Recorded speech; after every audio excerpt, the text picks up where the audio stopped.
ওকে আমি সেই ছোটবেলা থেকে কোলে পিঠে করে মানুষ করেছি। হ্যাঁ হ্যাঁ মানছি, আমি যে পার্বতীকে দেখেছিলাম এই পার্বতী সে পার্বতী নয়। আমার জানতে হবে ও ও আমাদের সঙ্গে কেন এমনটা করলো, জানতে হবে আমার অনেক অনেক টাকা রোজগার করতে হবে। আচ্ছা ঠিক আছে, অনেক টাকা রোজগার করতে হবে। আরে চলো না পাগলা, আরে কি করে বাইরে ঝড় উঠেছে, একটুখানি পানি বৃষ্টি নামলে বলে এরকম অবস্থায় শরীর খারাপ করবে বাইরে বেরোলে। তা যাবে না তুমি করো। আমার মনের মধ্যে যে ঝড় উঠেছে বাইরের যথার্থ কোনো অংশে বেশি নয়,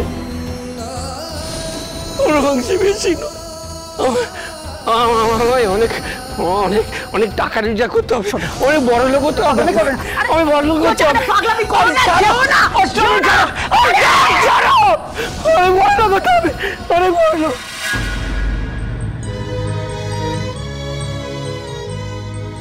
শহুরে বাবু আপনার চা রেখে দাও। শহুরে বাবুকে তখন বলা হয়নি, এখন একটু বলে দেখি যদি শ্যাম্পু করে নিয়ে যায়। বাহ, বেশ ঠিকঠাক করে কাপটা রেখে দিলে তো টেবিলে, আমার গায়ে ফেলে দিলে না তো? মানে মানে মানে তুমি ওই গরম ডালটা পারোর গায়ে ইচ্ছে করে ফেলেছিলে, তাই তো? আমি বোনের গায়ে ইচ্ছে করে ডাল ফেলেছি? কেন এসেছো এখানে? এখানে তো অনেক কাজের লোক আছে, তাহলে তুমি কেন এসছো? সবসময় আমার ঘরে আসার জন্য তোমার একটা না একটা অজুহাত চাই, তাই না? কিন্তু এটা তো আপনার ঘর না শহুরে বাবু, এটা তো বোনের ঘর। তাহলে তুমিই বা দাঁড়িয়ে আছো কেন? চলে যাও এখান থেকে। কি হলো, এখনো দাঁড়িয়ে থাকবে? আর কিছু বলার আছে তোমার? বলো বলো শুনি। আমি বলতে এসেছিলাম আমাকে শ্যাম্পু করে নিয়ে যাবেন। কি হলো, কি কোনো বক্তব্য আছে? এখানে পুলিশ ছাড়াও আমার শ্বশুর বাড়ির বড় বড় আত্মীয় স্বজনরা আছে, তারা দেখে পেলে লজ্জার শেষ থাকবে না। তোমাদের না আছে ভালো গয়নাঘাটি, না আছে ভালো জামা কাপড়, আসার আগে একটা খবর দেবো ছিল তো। আমি অনেক বড় পাপ করেছি ঠাকুর। কি হলো, তুমি কিছু বলবে? ওরে বাবু। হ্যাঁ শহুরে বাবু, তারপরেও কিছু বলো, আরো কিছু বলবে কি?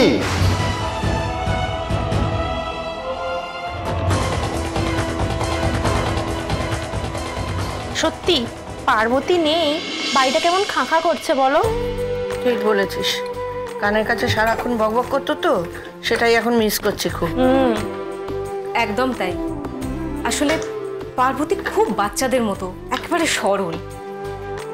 বাবা, পার্বতীকে ছাড়া এরা আবার চোখে অন্ধকার দেখছে। বাড়িটায় কেমন শান্তি আছে না পার্বতীকে ছাড়া। এই তুমি একদম আজে বাজে বকবে না, নিজের কাজ করো, মন দিয়ে করো। সত্য সব। এই বৌদি ভাই, হ্যাঁ খবর আছে। কি খবর রে?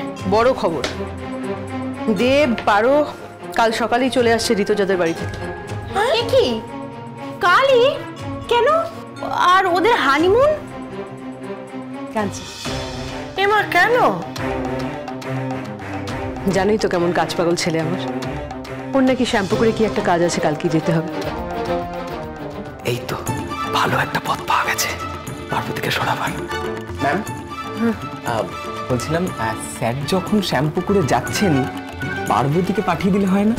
না মানে পার্বতীর বাড়িও তো ওখানে, তাই বলছিলাম। সুন্দর, কেন এত কথা বলছো তুমি? কে বলেছো তোমাকে বলতে? আরে বাহ, বুদ্ধিটা তো ভালোই দিল সুন্দর। না না বৌদি ভাই, এক মিনিট, সুন্দর কিন্তু বুদ্ধিটা খারাপ দেয়নি। দেব যখন যাচ্ছে শ্যাম্পু করে পার্বতীকে ওর সঙ্গে পাঠিয়ে দেওয়াই যায়, নিজের বাড়ির লোকের সঙ্গে ভালোই থাকবে না? এখানে তো ওকে কই খারাপ থাকতে দেখিনি। হ্যাঁ, মেয়েটা মাঝে মাঝে খুব আনমনা হয়ে থাকে, হয়তো খেয়াল করনি। আমার কি মনে হয় জানো বৌদি ভাই, ওর বাড়ির সকলকে মিস করে। হ্যাঁ কাকিমণি, তুমি একদম ঠিক কথা বলেছো। ও গিয়ে বাড়ি থেকে ঘুরে আসলে মানে ওর মনটা একটু ভালো হবে। তাহলে আমি বরং আয়ুষকে বলি অনলাইনে পার্বতীর জন্য একটা শ্যাম্পু করে টিকিট কেটে রাখতে। সেইবার এইবারের যাওয়াটা যাতে অগস্ত্য যাত্রা হয় সেটাই দেখতে হবে। আয় পারো, আয় ভেতরে আয়। না তুই কোথায় আসছিস? তুই এখানে দাঁড়িয়ে থাক। মানে আবার কি? তুই দাঁড়িয়ে রইলি কেন? আয় ভেতরে আয়। আয়। হ্যাঁ চলো। না তুই এখানেই দাঁড়িয়ে থাকবি, তোর শাস্তি হচ্ছে। আমি কিছুই বুঝতে পারছি না। বুঝতে হবে না, আয় আয় আয়। বুঝতে পারছিস না? তোর শাস্তি পাওয়া উচিত। কোথায় পারো কিনা একটু হানিমুনে যাবি, তা না উনি চললেন ডিউটিতে। তারপর কোথায় কোন ধ্যান জায়গা গোবিন্দপুর কি শ্যাম্পু করে সো আনরোমান্টিক। সত্যিই প্যাথেটিক। তুই বুঝতে পারছিস না? সবে মাত্র বিয়ে হয়েছে তোদের, এর মধ্যে হানিমুন ক্যান্সেল করলি। পারোর মনের অবস্থাটা কি একবার ভেবে দেখেছিস? এটা একটা প্রফেশনাল হ্যাজার্ড। তোমরা আমার প্রফেশনটা বুঝতেই পারছো না। আমি তো ইচ্ছে করে কিছু করিনি। ইচ্ছে করে যেমন কিছু করিসনি, তেমন তুই আটকানোর চেষ্টাটাও করিসনি দেব। সত্যি আমার কিছু বলার নেই, আর কিচ্ছু বলার নেই আমার। আচ্ছা তোমরা সবাই দেবকে এত দোষারোপ কেন করছো বলো তো? এটা তোর কাজ, তাই না? আর এই কাজটা তোকে করতে হবে নাকি? তুমি সত্যি বলছো? তোমার মন খারাপ করবে না? আরে বাবা একদমই না। আর তোমরাও প্লিজ ওর প্রফেশনটা একটু বোঝো। হ্যাঁ বলছি কি, মন রাখার জন্য বলছিস না তো? একদমই না। হ্যাঁ দেখ, সদ্য সদ্য তোদের বিয়ে হয়েছে। হ্যাঁ তো বিয়ে হয়েছে তো, এর মধ্যে কি হচ্ছে যে এর মধ্যে ও যাচ্ছে ডিউটিতে আর তুই এই বিউটি থাকছিস ঘরে।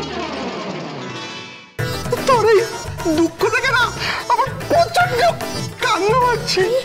আমি একটু কাঁদবো। এই চোরদা, এই হাত পা ছেড়ে খাদ্য বসিস না, বাড়াবাড়ি হয়ে যাবে। কান্নাটা বাদ দে, কান্না ছাড়া অন্য কিছু ভাব না। কান্না ছাড়া অন্য কিছু? হ্যাঁ। রান্না, বন্যা, কোনটা পেয়ে গেছি। শোন না, শোনাও। হ্যাঁ তুই ফিরে আয়, তারপর তোদের দুজনকে আমি দুবার হানিমুনে পাঠাবো। বাহ বাহ বাহ, এরকম কম্পেনসেশন পেলে আর কি চাই? কি রে, তাই না? আচ্ছা অনেক কথাই তো হলো, এবার একটু কাজের কথা বলা যাক। তোকে যখন কাজে যেতেই হচ্ছে আর সেটা শ্যাম্পু করেই, তুই একটা কাজ কর, তুই সাথে করে পার্বতীকে নিয়ে যা। হোয়াট? পার্বতীকে সাথে করে? এই শ্রীমতী ক্র্যাককে আমি আমার সাথে কখনো নিয়ে যাব না। নো ওয়ে, নিয়ে যাব না।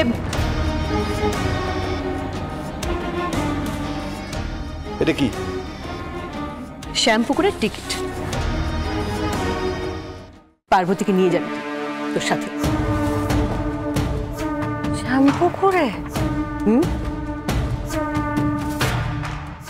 নিজের লোকেদের সঙ্গে কিছুদিন কাটিয়ে ভালো লাগবে তোর।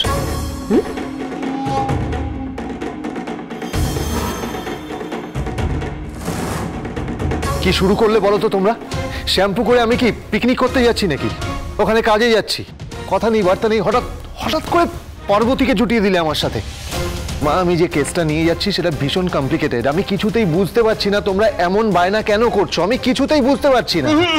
অত বুঝে কাজ নেই দেব, তোমাকে যেটা বলা হচ্ছে তোমাকে সেটাই করতে হবে। It's my order. করতে হবে একদম। তুইও বলছিস পারো, আর তুমি কি বলছো? অর্ডার মানেটা কি? মানে হলো এক কাজে দুই কাজ সারা হবে। এদিকে তুমি তোমার কাজটা করবে আর ওদিকে পার্বতীর ওর বাড়ি থেকে ঘুরে আসা হয়ে যাবে। হ্যাঁ ঠিক তো, একদম ঠিক। পার্বতী আবার কবে যাবে না যাবে তার কোনো ঠিক নেই। এবার একটু ঘুরে আসুক শ্যাম্পু করে, মামাকে দেখে আসুক, তাই না? এই পার্বতী শোন না, তুই না তোর নিজের জন্য মানে কয়েকদিনের মতো জামা কাপড় পোটলার ভেতর নিয়ে নে, আর তোর বাড়ির লোকেদের জন্য কিছু জিনিস দেবো, সেগুলো রাখবারও জায়গা রাখিস, কেমন? আশ্চর্য, গোছগাছ করার কথা বলে দিচ্ছ, কেউ আমার কথাটা বোঝার চেষ্টাই করছো না। আমি কখন কিভাবে? হ্যাঁ বলো। আর তো বোঝার কিছু নেই, ডিসিশন ইজ ফাইনাল। তাহলে পারো শোন, আমরা হাতে হাতে গিয়ে দেবের জামা কাপড়গুলো গুছিয়ে ফেলি। চল চল চল।